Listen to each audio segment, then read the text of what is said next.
Taz, o avanço de políticas conservadoras, né, em relação à diversidade, direitos de minorias, pode gerar novas divisões, conflitos ou tensões entre diferentes grupos da sociedade?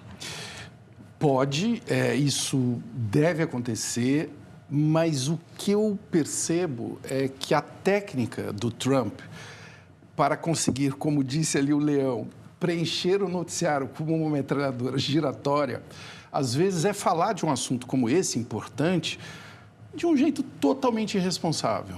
Quer dizer, ele manda uma manchete que ele sabe que vai deixar salivando os editores, né?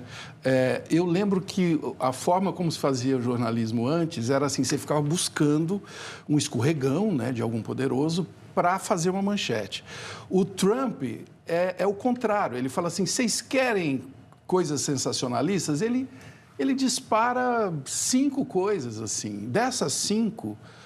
eu diria que 60% não tem nenhuma importância, às vezes tem uma aí no meio dessa história, como, por exemplo, ele falou de inteligência artificial, o Leão, isso que foi anunciado hoje, por exemplo, foi duvidado pelo próprio Elon Musk, falou, não tem esse dinheiro, os meus parceiros não têm esse dinheiro, né? Anunciaram-se 500 bilhões de dólares para uma inteligência artificial que você vê a notícia e fala, pô, talvez seja interessante para detectar doenças, né? Realmente, isso serve bastante. Agora, o jeito que foi anunciado, daquela maneira teatral, os bilionários todos ali na Casa Branca, que ele botou na palma da mão dele no dia da posse, né?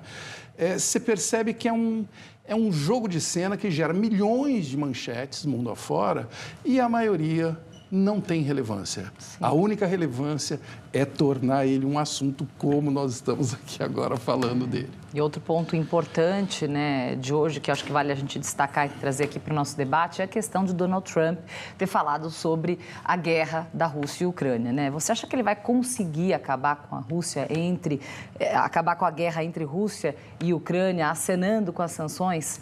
Pois é, sanções já foram impostas, né? A pergunta é, que sanções adicionais os Estados Unidos podem impor à Rússia que façam a diferença?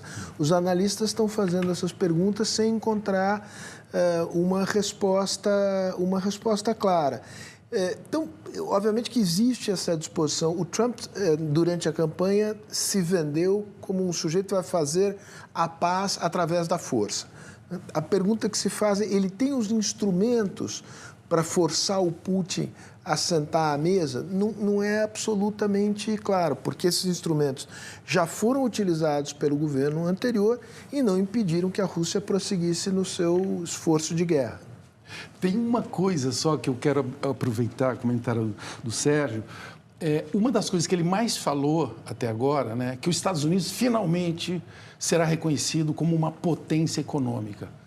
Os Estados Unidos é reconhecido como uma potência econômica, entendeu? Então, há muitos e muitos anos. Há muito tempo, e inclusive no governo Biden, a saúde, apesar de inflação e tal, pô, a economia americana nunca esteve tão forte. Então, ele pega uma notícia, né, ele sequestra uma situação, que é a situação, por exemplo, da economia americana, e fala, não, agora todo mundo vai ter medo da gente. Eu vou falar com o Putin, eu vou falar com não sei.